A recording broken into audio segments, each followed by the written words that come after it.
Free Swaziland Movement. My name is Molly.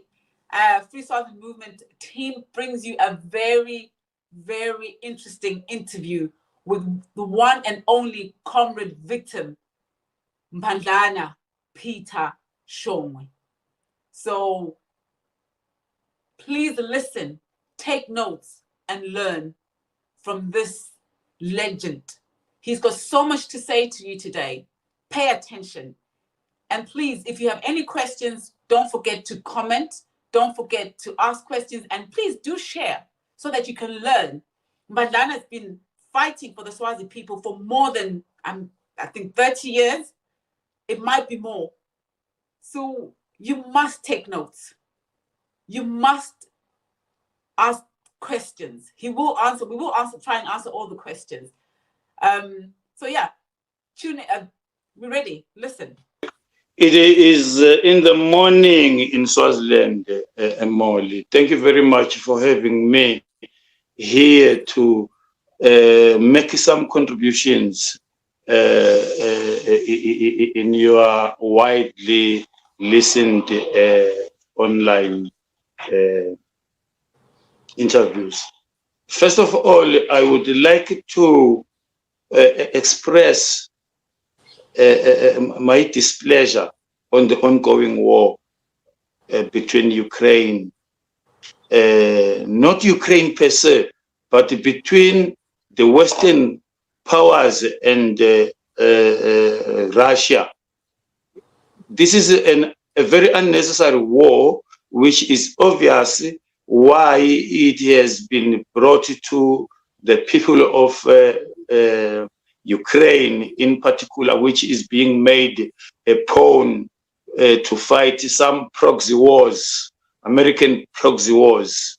I listened to Donald Trump this morning talking on CNN, condemning the war and acknowledging that this is a very unnecessary war. Moving from that war across Africa, I am also disturbed by those unending wars in northern parts of Africa, the Sahel region, in particular, Sudan again.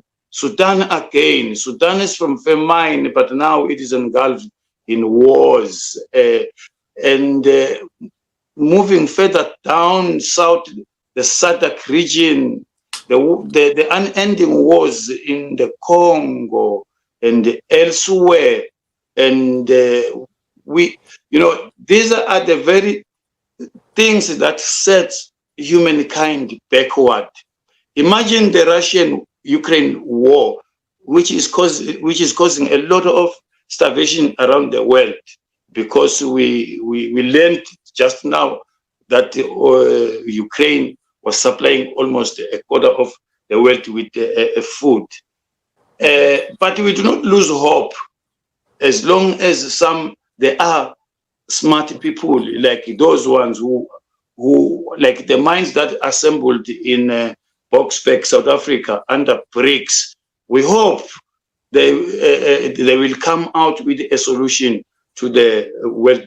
And I congratulate my organization for being part of that meeting there in South Africa. This further proves how much rooted the Swazi struggle is, to be recognized by such a big conglomerate of countries, Brazil, India,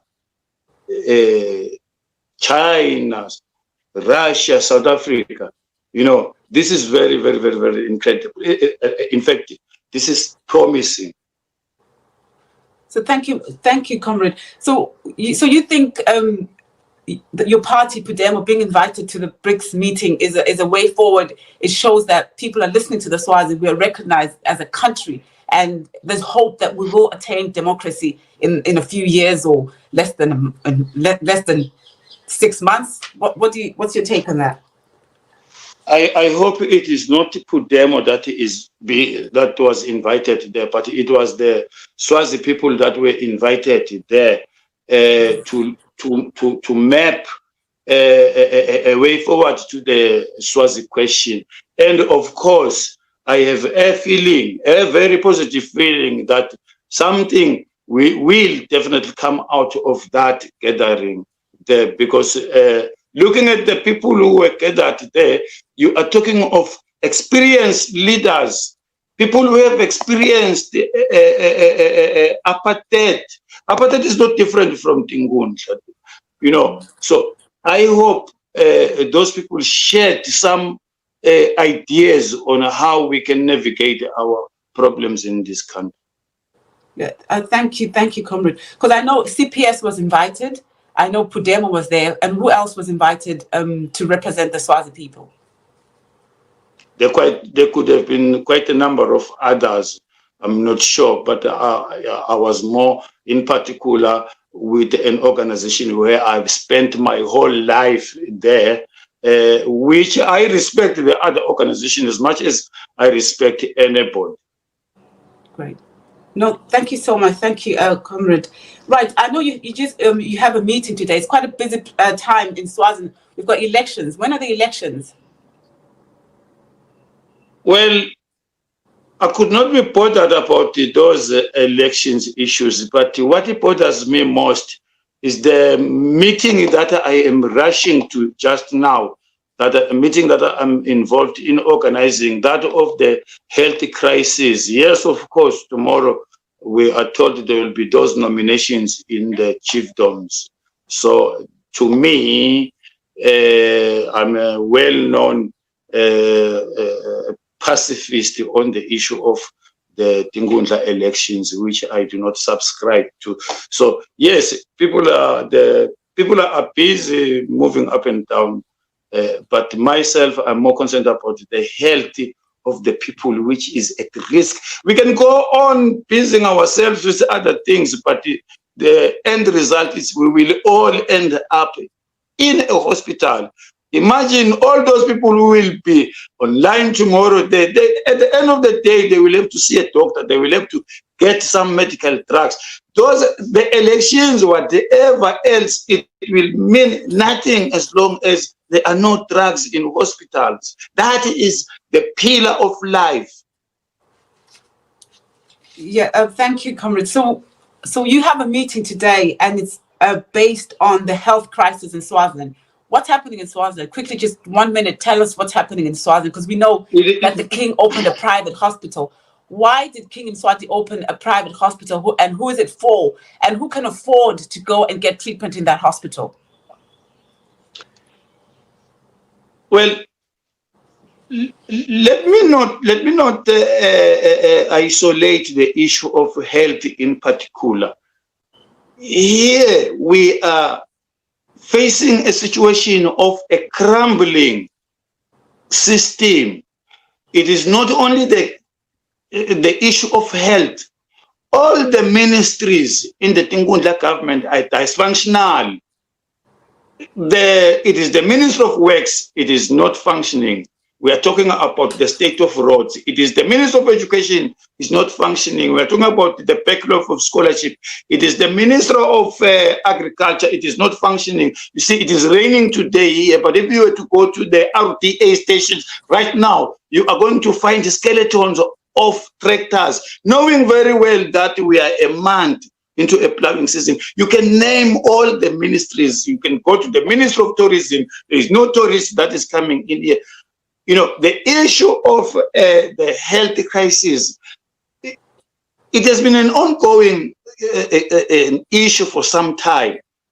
But for some reasons, government in, government out, they have been hiding this issue. But it was only late when the Minister of Health came out to the open to declare that this issue was a political issue.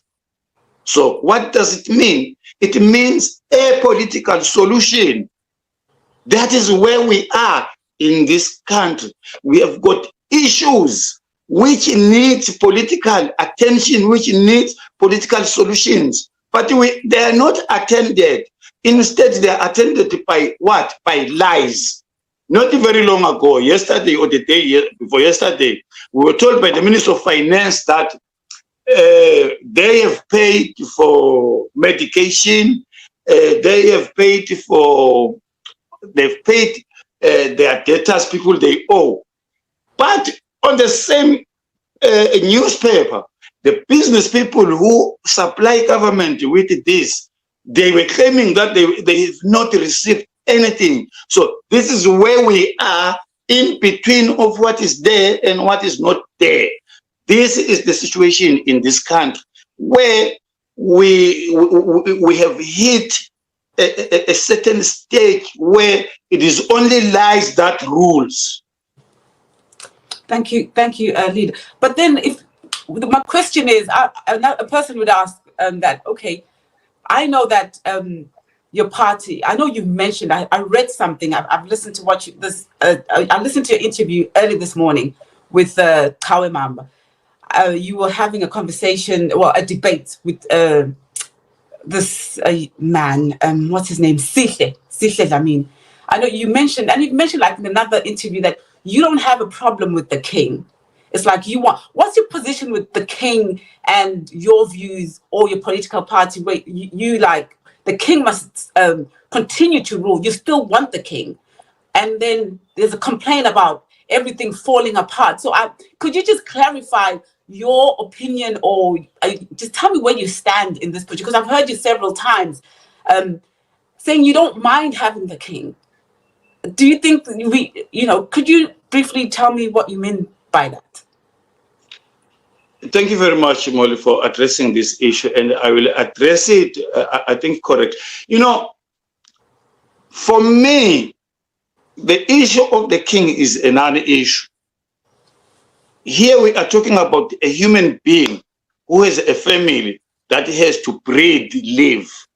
We were all created by God through his image.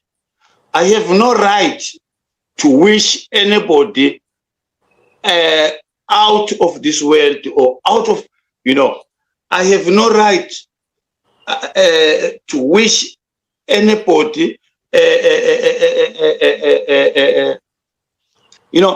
what I believe in is, here is a country, Swaziland, where all of us have found ourselves here. This country has enough resources to feed all its classes. Now, it is not for me to say, I want the king, I don't want the king. It will be for the king and the people of this country to decide on this question. And how do they get into the decision of this question? First of all, it will need the monarchy, because when we are talking of the king, don't imagine we are talking about one person here. Sorry, we are talking about an institution in this case. We are not talking about King Mswati. Even if King Mswati were to die today, there would be another king. We are talking about an institution here that has been in power for over 300-400 years, so to say.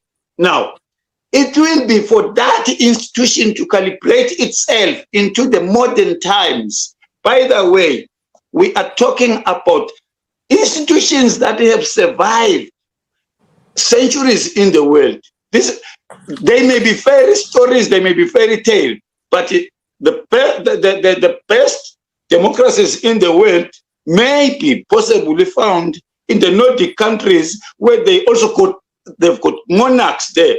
But we are talking about first world countries. So to me, the issue of the monarch or other thing it's neither here nor there. But what is there? For me, It is an issue of who gets what, when, and how. This is where we are. Right. Thank you. Yeah, thank you. So you actually talking about wealth redistribution, meaning the money should come from the top and like filter. Everybody should be able to get. There's enough resources and so on. And so there's no reason we don't. The reason why do we have shortages of drugs? There's a problem with leadership, and who's in charge of the country? Who governs the country? We've got a king who's got absolute power in the country, and we've got no medication. So if I understand what you're trying to say, but don't you think these things work hand in hand? The king with the Dlamini family, Nabandana Basopuza, they are the only ones who are getting the best care, best treatment. They shop wherever they want to shop abroad. King Mswati was in London not long ago with one of the women that he's married to.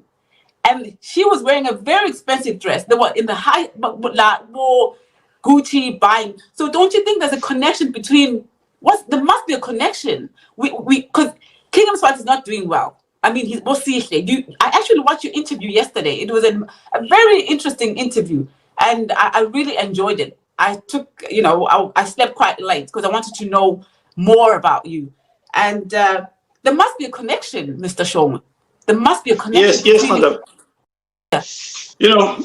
The reason why I had to lay down these spaces, I wanted to remove the idea from some people that we are against the king. We have correctly put it. Here we have a cake that is enough for everyone. But the question is, who distributes it and who gets the most share? In the majority of cases, we find the royal family on the distribution side, which is not supposed to. It is supposed to be a central government that distributes resources of this country. It is supposed to be the central government that gives money to the institution of the monarch, but it is vice versa. The cart is before the horse. It is the king that distributes money to the people. So what does this mean? This means if the logic fails, it is the king or the institution of the monarch that is removing itself. How does it remove itself? By failing to distribute the resources of this country correctly. And that is where they lose moral authority to continue governing. We have to explain why they have to vacate office. It is because they are failing to govern this country. It is not because we don't want them, but it is because they are failing to run this country. That is the basis. That is the baseline. That is where we are. That is why we don't have drugs in the hospitals. That is why we don't have good roads. It is the institution of the monarch has failed to do what? Has failed to run the country. That is what we are saying. Right. And the reasons are there for anybody to see. I think that's very clear. So that you making the distinction, because it's not that we don't want them. It's because they have failed to run the country. They don't want themselves. History says, if we go back into history, the whole world was full of. I know. I found out you're a history teacher. I was listening to you. The whole world was full of kings. Let's take the Prince Charles of England. He could be the first or whatever. Mm. He was hanged in Parliament. Why was he hanged in Parliament? For defying the people. That is how it's supposed to be. But today they have a monarch in England which knows how to toe the will of the people. We had Louis XVI of France, who called himself beheaded for refusing to distribute the resources of the country correctly. So the issue of the institutions of the monarchs is not a new issue. By the way, no one had said we don't want the monarch. It is the monarch, I repeat, that does not want itself. Because if all those surviving monarchs have been able to calibrate, have been able to adapt to the new world order. And what is this new world order, by the way? The new world order is the will of the people. Is what is going to take place tomorrow in the chiefdoms the will of the people? No, it is not the will of the people, but this is the will of the monarch. That is the mark and read here that what will take place tomorrow, it is not the will of the people. The people have said they want to elect their own government. That is what the people have said. If anyone does not believe that, they are laid down procedures how to go about verifying those claims. If we are telling lies that the people want multi-party, why don't we go out there and find out what the people want? Although it will be... Can I interrupt? That's what I wanted to ask you about that report. That Sihle claimed there's a report, he made a survey. I'm not sure when. You guys had a very interesting debate about the survey, a report. Did Sihle give you that report on the Swazis who are... He said there was 80% of the Swazis who support Dingula's system, who do not want political parties. Did Sihle give you that report? Where is that report? Is it in the public domain? Who has access to that report? Emily, we will talk nothing and speak nothing. There is no report that says such things. What Sihle was referring to was a propaganda that has been peddled on since 1995. It was cooked between 1995 and to 2000 for 10 years through those vuselas, where it was supposedly concluded that the majority of people still want Tingundla. But that is very, very, excuse me, there was a bit of a... No problem. No problem. That is very problematic, because you are talking about the Vusela exercises where Tingundla went about in a gravy train for 10 years, telling the people how beautiful Tingundla can be. That and by the way, what Sihle is referring to is what was said by in 2005 when the present constitution was adopted, to say people want Tingundla. But this is what Prince David said on that day. He said, "It was a pity, Your Majesty," I quote, "it was a pity, Your Majesty, that 80% of the people who spoke around the country were out of order." Close quote. We are talking about a 20% people who contributed to the constitutional making board. And ever since 2005, we have never been told how many of that 20% said they want Tingundla and how many said they don't want Tingundla. After all, that was not a mathematical equation or problem. They had nothing to do about that. They had nothing to do about that, you see, because the people had not been asked whether they wanted Tingundla or they wanted multi-party. If truth be told, there is nowhere in the history of this country where people have been counted to say so many people want this, so many people want it. There is nowhere where a plebiscite has been done to count the people. But all what has happened is assumptions and the teachings and indoctrination. This is what has been done to the people. The people have been indoctrinated about how beautiful the monarchy has been, about how generous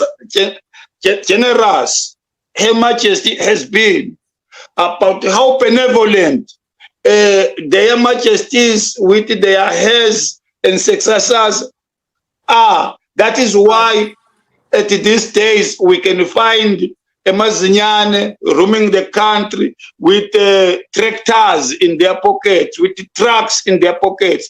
That is why today, when there is no government, people are being tractors are being distributed, but they cannot distribute a caterpillar. They cannot distribute a grader that will make the roads. Why? Because the Ngundla by nature does not want the other person to live a good life. Right. They would prefer to give the people tractors instead of graders to make their roads. Yeah, they would prefer to. You have a very strong, sorry for interrupting you, sir. You have a strong point there. So we'll move on quickly because we don't have enough time. But that's very interesting because I saw you talk about a report and I was like, I wanted you to touch on this. Thank you. For your research, just read the Afrobarometer report. You will get everything there. That is right. A failed state. Okay. Thank you so much. Thank you for that. Because we're talking about Tingundla, there's so much I wanted to talk about your book as well. I think that's the first thing I wanted to touch on because it's very important. But then when it comes to I'm going to talk about the parties, Pudemo and Swalimo. Pudemo, okay, I know Pudemo doesn't mind sort of sharing power, am I correct, with the king? Am I correct or I'm wrong? About what? Sharing power, like working Pudemo. Where do they stand? Where does your party stand with sharing power? We cannot share power with the king. Right. Power is not shared. Right. You just win power. The king cannot compete for power.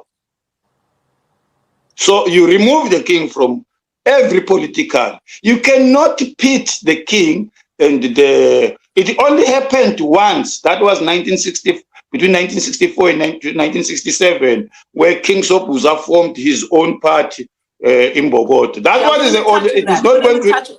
Thank you. We're going to touch on that. And then, do you think the strategy that Swalimo's coming with, going for elections, is not because the theory is if we elect a lot of members into the parliament, if Swalimo elects a lot of people into parliament, then they will be able to stand up against the rulers or other members of parliament who are against helping the people. Do you think it's a good strategy? Just give me briefly, just 1, 2. No. Yeah. Look, that is fallacious to believe that you can get into parliament and change things from inside. I don't believe in that route myself. The reason being, you see, there is no power in that parliament. Even if the whole of us, 59 of us from these parties were to get inside there, we would not do anything. Pudemo alone can take 59 of those seats, but there's nothing we can do as long as this system is structured like this. This is not by design to allow people to get inside. It's designed to delay the struggle. But If there are people who still believes in doing so, who am I to stand in on their way? Safe to say that every time this happens, I feel stepped on the back. Right. I don't believe. Thank you, Comrade, for clarifying. I like the fact that you like, if that's what they want to do, let them do it. I imagine those inside. You see, as we are speaking with you, I know where Mphandlana and Basset are, Batete are. I know where Kauzela is. I imagine myself getting arrested inside that institution. I would rather get arrested outside that institution. I am still hoping to see people who will stand up more than those who are inside. I still stand to see them. I still stand to see brave people who will leave the country and go to exile, because going to exile is not a child's play. I know how you comrades feel there. Somebody may feel that you are abroad. It is sweet roses. It is not. Now, I wouldn't like to have other Swazis incarcerated by the king. That is my fear of jumping inside that crocodile-infested pool. I know how difficult it is fighting crocodiles in the river. The first blood that appears on top, definitely and usually it is not the crocodile's blood. It is your blood. It is Mphandlana's blood that we are walking upon. And it is the blood of all those who died during the unrest. So this is where I have my fears. And because I'm a Democrat, if people want to try that route, it is their democratic route. That's perfect. Thank you so much for saying that. I wanted to ask you about your feelings in regards to Boycotting and Mphandlana, and I think you've touched a bit about that. What's your take? What's your take on the accusations, and because we know that they're innocent. We all know they're innocent. And tell me about the prison. Tell me about the environment. How's the prison life? What goes on? Just 1 minute, because I know Mbede, one of the comrades, passed away. Apparently, was poisoned. How are the prisons? Do they look after them? I know that one was MP Batete was beaten, and I know Comrade Gunene recently, the commander, was also beaten. So what's going on with the warders? What's your take on that? The prison. Just tell me about the prison. Just shortly. How do you think they are living in there? Comrade Molly, in my book, there's somewhere where I talk about that prison, in particular that prison where they are, which is called Blue Sky. The reason why it is called Blue Sky, it is because it is surrounded by tall walls. You can't see any vegetation except the top of the Petani Mountains there. That is the only ground you can see inside that prison. It is called Blue Sky. No one has escaped in that prison. Now, in that prison, you stay with murderers, convicted people, and highly dangerous criminals. Imagine staying in such a place for your political beliefs. Yeah, I feel very. Sorry. Whenever I think about these two people, I think about my experience in that prison, and I know most people don't know what they feel. One of the reasons why I wrote that book to my child, because she was too young to understand, was the experience from that prison. That is hell. what we normally hear of being raided at night, beaten, is what I've experienced myself. That is a place where at times you are stripped naked. That is a place where you are blindfolded, searched, beaten, yet you had never left that facility. So I really feel for those two comrades. And it is a place I would not like any person to go there. Most in particular, Molly, because we all know that they never committed those crimes. Imagine sitting there for murder of a person that was killed in a skirmish at Nkwalini, where Boycotting and Mphandlana were not even there. Right. We are here, you know, when every time I think about them and I think about what they stood for, and think about the people who are saying Viva Mphandlana, Viva Boycotting, where they are today. This pains me. Whenever I hear people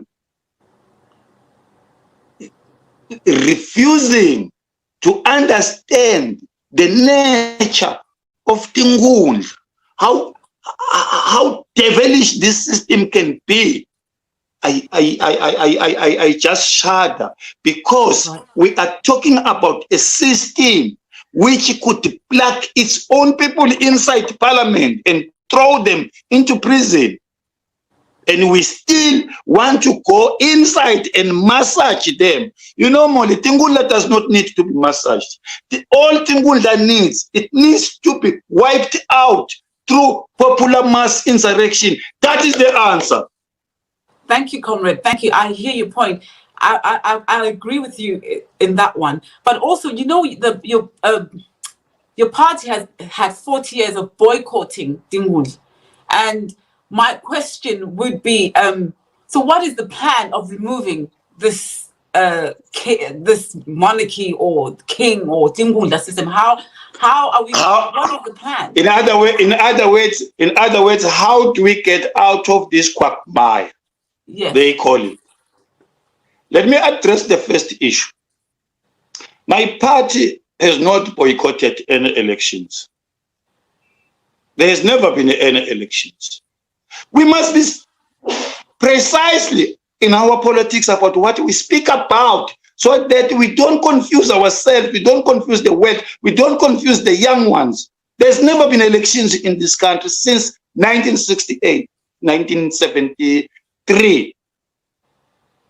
Or 72, somewhere there, where what followed was the repeal of the constitution. So what has happened is we have stayed away from undemocratic practices, and we had the right to stay away from these undemocratic practices, by the way. We could not take part in an undemocratic process. That is our stand. That is not boycotting. You boycott something that is there. Thank you. I think you clearly answered the viewers and you answered me. I think the word was undemocratic elections. So those are not elections. There's never been elections, and the elections that are taking place tomorrow are not elections because they're undemocratic. Is that what you're saying? These are not elections per se. But we need to qualify what are these. These are culturally 5-year periodically events, royal events that celebrate the existence of the monarch. Wow. I think these are not elections, because Tingula, by nature, is not a system that can conduct election and elections, an electoral system. Tingula is not a system. Tingula is a program. When Swapuza introduced Tingula, introduced it as a program. Ever since then we have never had a political system. That is where we are. So it has been wrong ever since to conduct elections using Tingundla as a system of elections. Wow. There is no way chiefdoms can pit other chiefdoms in this country, because that thing is geographically and mathematically defective. Tomorrow, the seekers will start by nominating people, knowing very well that a certain section of the populace will never ever produce an MP, but they will allow it to go on. That is why we are saying in a multi-party situation, everybody will be afforded the time to choose an idea. We don't elect people, we elect ideas. Yeah, thank you so much, Comrade. I think that was so clear. Thank you very much for that. I want to talk to you. Can you just briefly tell us about inbogodvo a little bit, and then also highlight, I know that, you know, the things that you mentioned, that some people from a certain political party are paid by inbogodvo. What is inbogodvo? Just 1 minute. Comrade Molly, when we speak of Mbogoto, the genesis of Mbogoto is here. Immediately towards independence, King Sobhuza wanted this country for himself. He wanted the British to give this country for himself. And the British refused. They told him that we do not give countries to individuals. We give countries to groupings. He went back home. He formed his own group called Imbogoto National Movement, which comprised of, according to him, most adult Swazis and his chiefs and others. So that was his part. Fast forward 1967, that party wins elections. 5 years down the line, it starts cracking. That is the genesis of our Swazi politics. Imbogoto starts cracking in 1972, and they lose 3 seats in the Lubombo. This was an indication that the much hyped King Sobhuza's stone Imbogoto was cracking. In fact, it was not made with ingredients that would make it tough.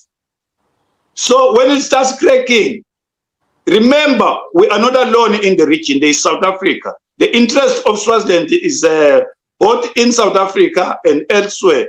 Now, what is happening on our side? Apartheid is at its height in South Africa. And the Boers, those who were in charge there, they wanted a route to the east, because the world was getting the attention, the world's attention was getting into them. So what happens here? The South African brought a bond led by Van Wyk de Vries, connive with John Cohen in advising King Sobhuza to repeal the constitution. On whose interest? Both on the interest of the British under John Cohen and on the interest of the apartheid regime. So who is left, who benefits out of this? King Sobhuza benefits, is left as, he starts being what? He starts that time being an absolute ruler to his head today. Right, thank you. That was the Imbogoto. Yeah. The Imbogoto National Movement, in short, when other political parties were banned in April 12, 1973, it was not banned. Instead, changed colors to be called Tingundla. This is the same faces. This is the same concept. It's the same thing. Okay, so when you made a statement that some people are being paid, some political leaders are being paid, I'm not going to say from which party. What were you saying? What were you telling us? Did you say that? Because I read it from an article that you said, oh, I am going to go and fight Major V. You can't stop me because most of y'all are paid by the same Imbogodvo. I might be wrong. if Molly, politically, the government that is illegally in power is the Imbogodvo government, isn't it? Yeah. And who is paying everybody that works for government? The king, monarch. Whom are they fighting on salary increase? The regime, the current regime, isn't it? Now, when we talk of boycotts and other issues, this is where this is an area we must work with caution. On daily basis, people buy from the KFC. They buy from which chain of stores? Many chain of stores. Knowing who owns those shops. We have on several times called for boycott of some of these institutions. But guess what? Some people goes there. Anyway, what I meant was, while some of us are out of work, there are those of us who are still contracted in one way or the other. When this government, as it will fall, when eventually falls, their pay will fall too. When people calls for salary increment, I am on the road myself. Do I get paid? No. Why am I on the road? To support those who get paid from the system. So, what are we fighting for here? We are fighting for a situation where we are saying, even if you are in power, pay those of us who are not working. Give them a living allowance. Mm. And we are demanding that from those people. Right. And right. The 500 rand I get a month, it's what I called for in the 2017 demands, by the way. Mm. So you get paid so they are paying you like 500 rands a month because you're out of work. It looks like you've had issues. No, an elderly grant. I'm above 60. I'm 62. Oh yeah. Oh, okay, great. Yeah. No, I think I understand. I'm wondering if the viewers will be able to get what you're trying to say, but it's a bit they may not understand. Some viewers may not come to understand it because they are lazy to think. They judge somebody by the first utterance of his word and fail to think deeper.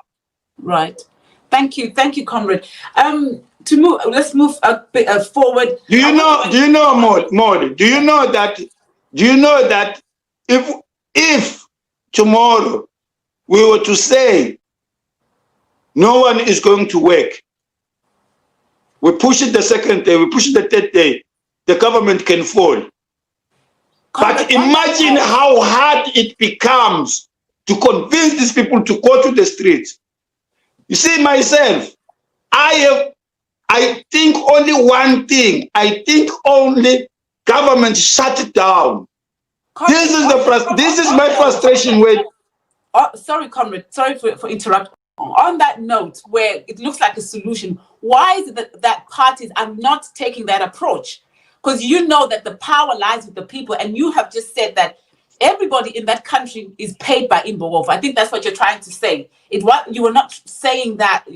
I don't know what, I might be wrong. You're not saying that that your political party leaders are paid by Imbogodvo. You're saying the whole. No. Yeah. No. So why is it that you guys? Why is that? For 40 years, Podemos has existed. We've got Swalimo, we've got NNLC, we've got all these political parties. Why can't they work on that approach? Because we need solutions.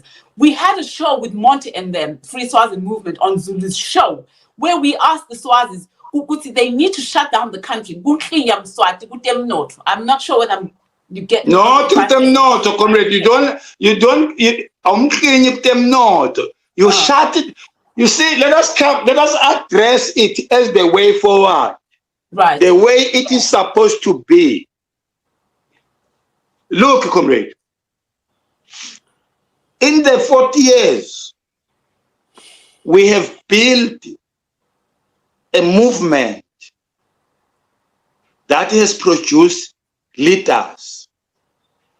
We have been able to sharpen the contradictions. I think you understand what I mean when I say to sharpen the contradictions. We have been able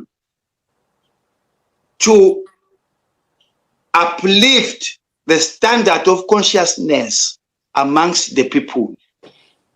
We have not been mercenaries, though, hired or unhired.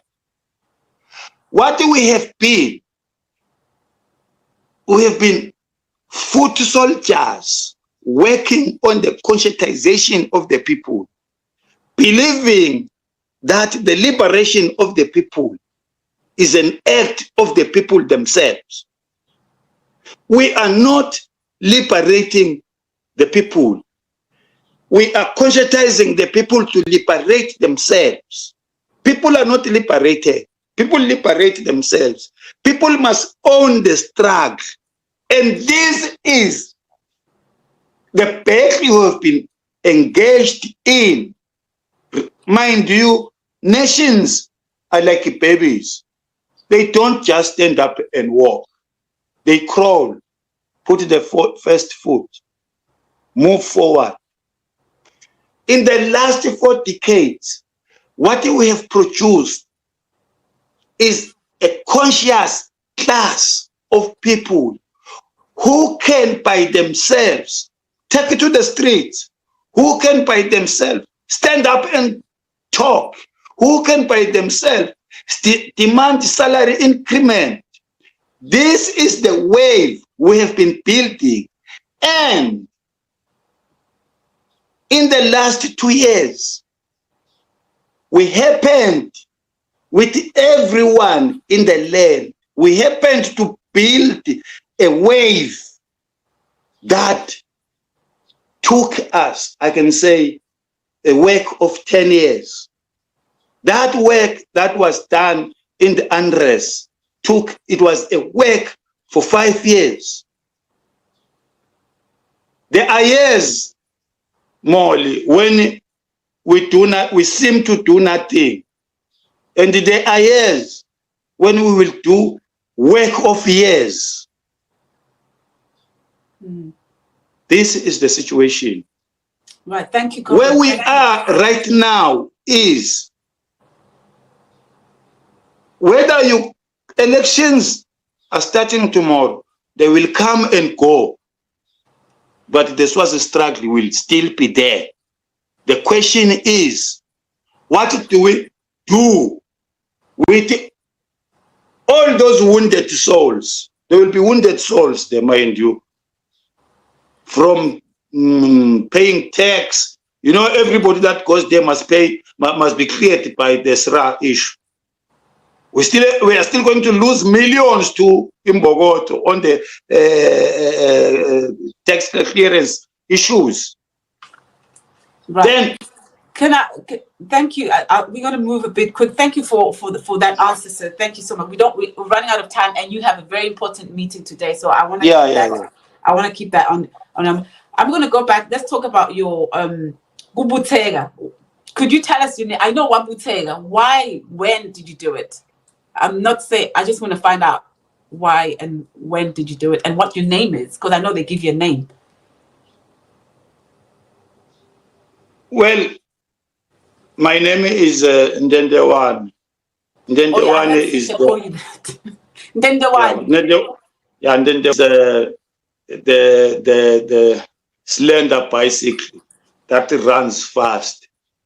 I happened to do things fast during my initiation, as I do them fast on the street. So I was given this name.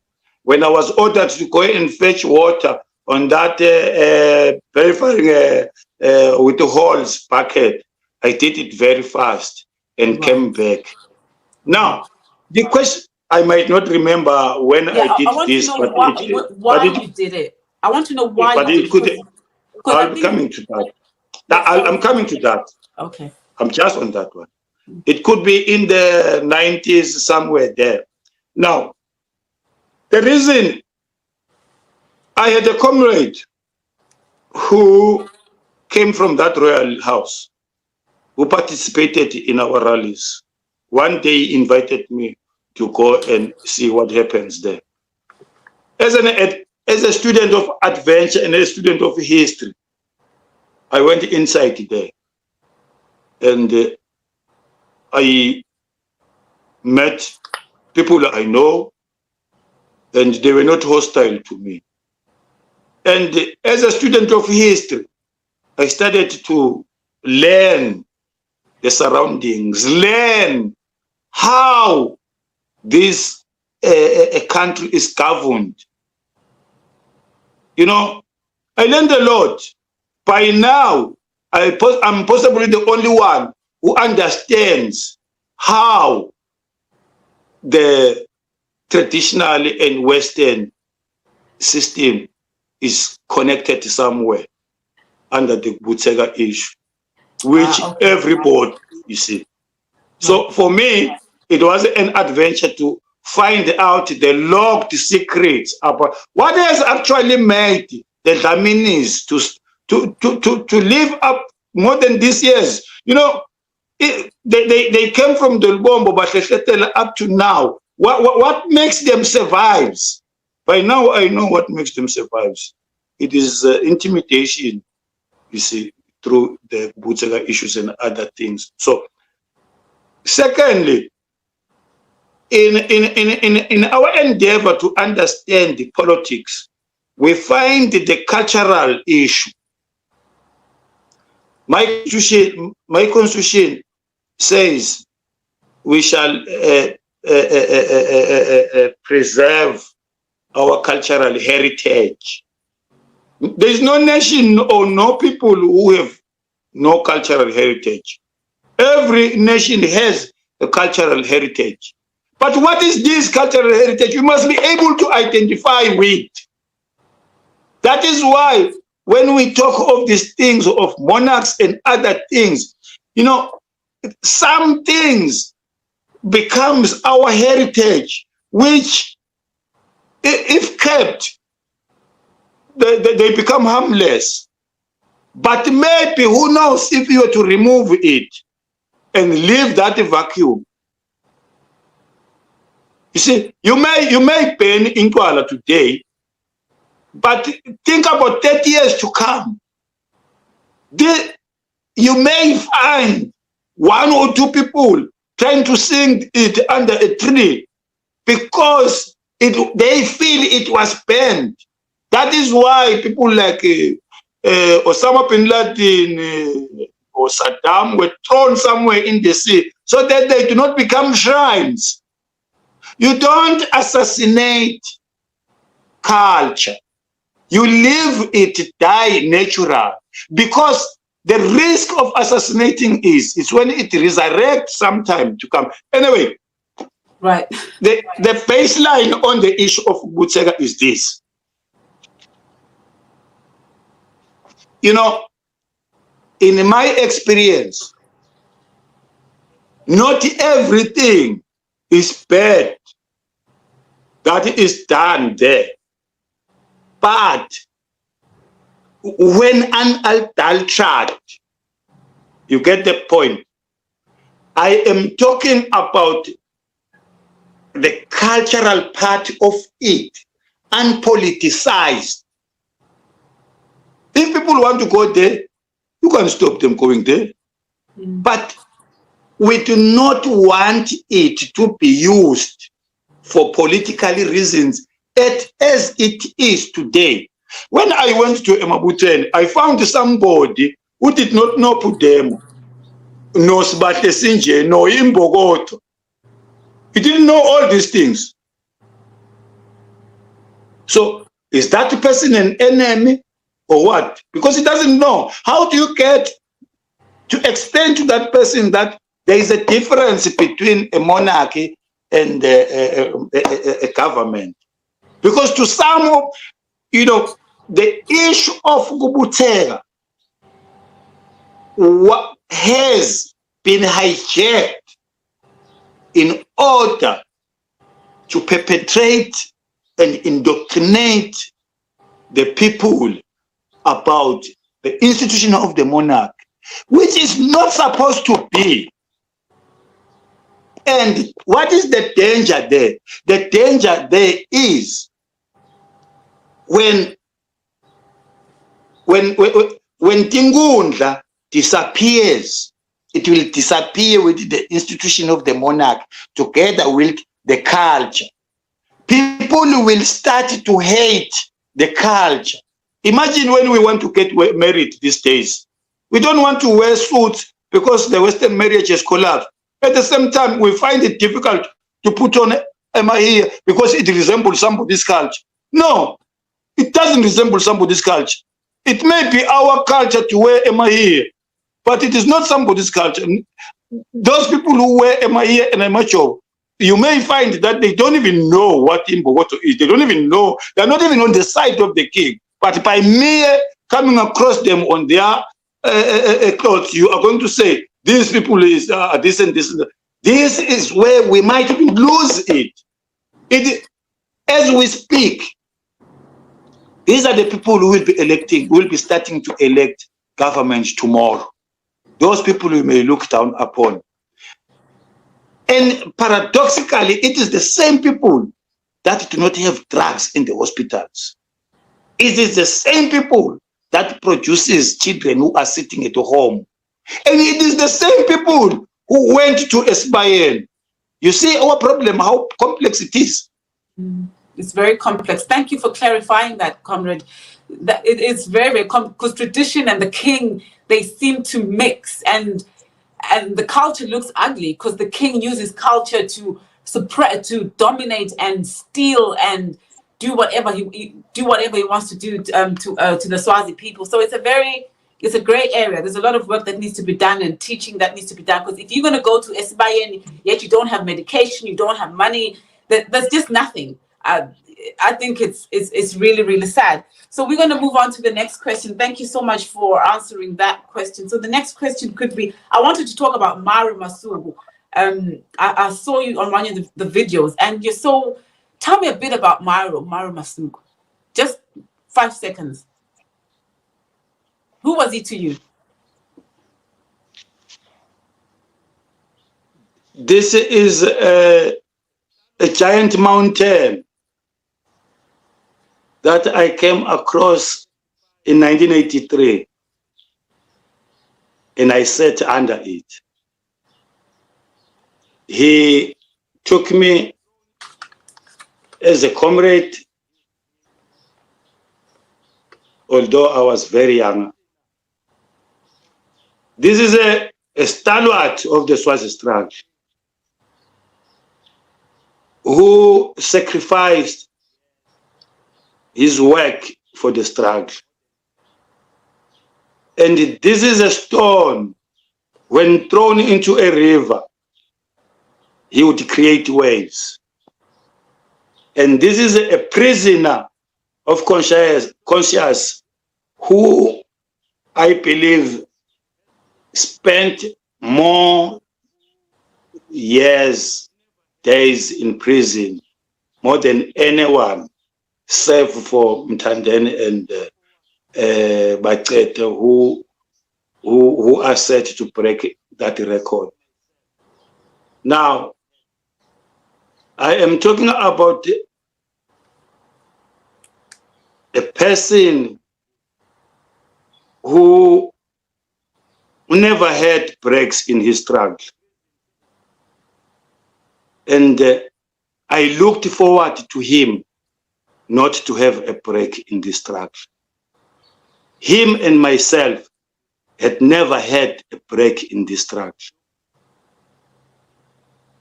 We went to high treason with him. I've gone to prison several times with him. And every time we're together in prison. I looked upon him, and from him, I learned that prison is not a grave. If there is a door of getting inside prison, there is a door of getting outside prison. I know Comrade Mphandlana, and I said, may be having long nights, but that is not a grave. The very door they walked in, it will be the very door they come out in, and they will be heroes. Mphandlana. Mphandlana, Comrade. Thank you so much. Can I ask you again about I know you wrote a book. I'm going to talk about you hanged your boots. Did you hang your boots? Why did you write a book on hanging your boots? Did you take a break? Do you sometimes feel like this is not working? The Swazi is not. Why the title? Or I'm not sure whether it's a title of the book, one of the books, hanging your boots. Is it a title? The title of the book is The Last Mile. And those boots there represent the toughest days in my life. Now, the title, The Last Mile, even the one that will be out is entitled The Last Mile on the Front. Yeah. You know, front line, yeah. Yes. Most people have wondered how I have managed to pull through these years. A lot of people wonder what has made me to pull through. You see, Mol, for me, each day was the last day of the struggle. For me, liberation has been tomorrow. You see, this is what has kept me moving. When we first embarked on the first journey in 1983, we thought getting rid of the Mphandlana regime would be true. And we got rid of the Mphandlana regime. And Mswati came to power. We again waged that war. And to me, each year has been the last year. That is what has kept me moving. Now, seated where I am as I speak to you, it has been 40 years. And I have not changed my attitude. I have not stopped thinking that liberation is tomorrow. And it can be tomorrow. You see? Right. Thank you so much for answering that question. I'm going to dive into, do you have any enemies? I know you mentioned in one of your interviews that you don't have enemies. The reason why people have enemies is because they're not working. What can you just, I think I might be quoting you wrong. You said something like, you don't have to zabalaza. I think meaning people shouldn't fight amongst each other. There's no, if they do that, that means they're not working. In one of your interviews, do you have an enemy? Do you have a party that you don't like? And why is it that it feels like other parties were not welcomed by the old political party Pudemo? A lot of parties have been formed, and we were expecting Pudemo to welcome all the parties and work with them. There seems to be a complaint about what, I'm not saying they should have some, they should get along, but there's work that needs to be done. So you spoke about unity of purpose as well. Could you just clarify just a bit about that? Why do you have enemies in the struggle in political parties that you don't like? Why is it that it seems like Pudemo has not worked with all the political parties and welcomed them? Why the fight? Why are they fighting? What's going on? Because there is a fight between the political parties. Sorry. Can I put this straight? Yeah. And correct it. I don't think, or I don't see any infighting in the mass democratic movement. There is none such there, save for imaginary fights which have no eye boundaries. What do I mean? You see,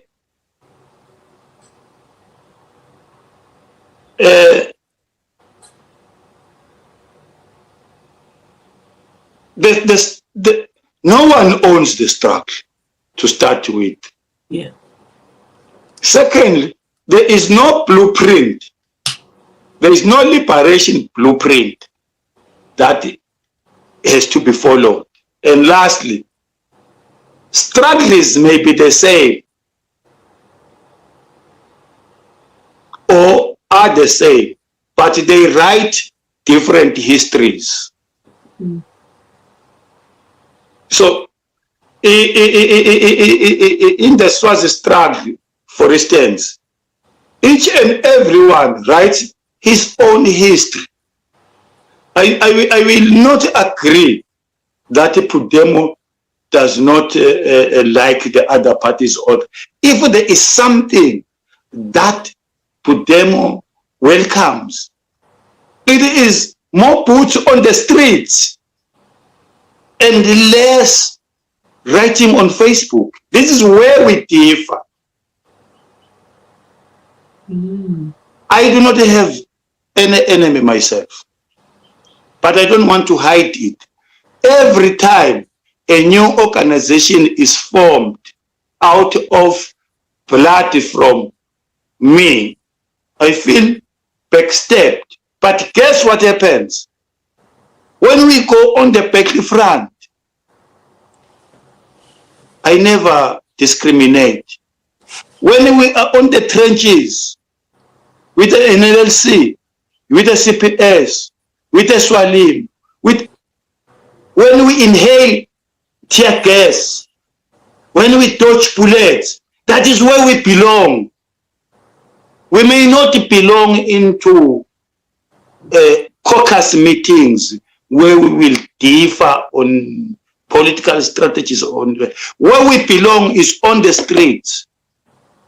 That is why I don't have an enemy myself. And I don't want to talk on the other side of the Tingundle and other things. You know, if there is something very, very, very sad in this country, it is our hegemon. Do you know that in you, there is my blood, and in me, there is your blood?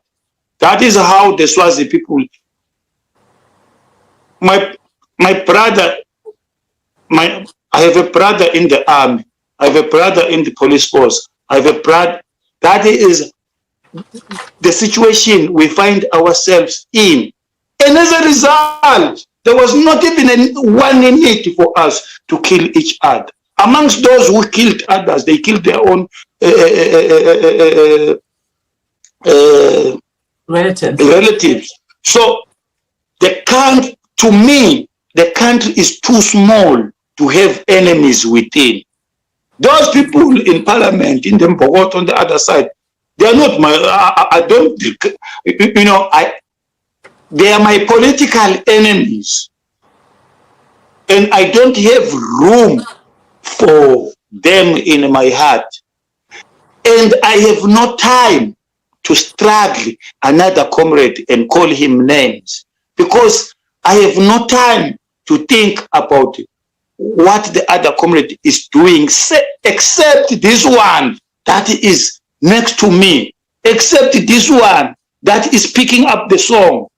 I care much about the EFF comrade that when I start the song, he picks it up. I care much about the Swalimo comrade. When I start the song, he picks it up. And I care less about the comrade who is going to write on Facebook and say the Swazi struggle is lost because Balwa Bota. Meaning I don't see Silwa Sota as long as we are on the streets. It's when wena usukela mina uzabalaza mina uthi Mphandlana unje Mphandlana unje Mphandlana unje Mphandlana unje kanti lokunengi ukuve ngami wena. But thank you so much. Thank you, Comrade. Honestly, I am so honored that you've taken your time to come and answer these questions. Because, like I said, I've heard about you when I was a bit young. And when I was looking for you, I thought you're no longer on the planet. So when one of the Pudemo members gave me your number, I was very excited that you're still with us. And I'm happy to see you on the ground. And you know, I think Swazis, we have treasure in you. You know, you're different. You're a different leader. And I just say thank you so much for taking part.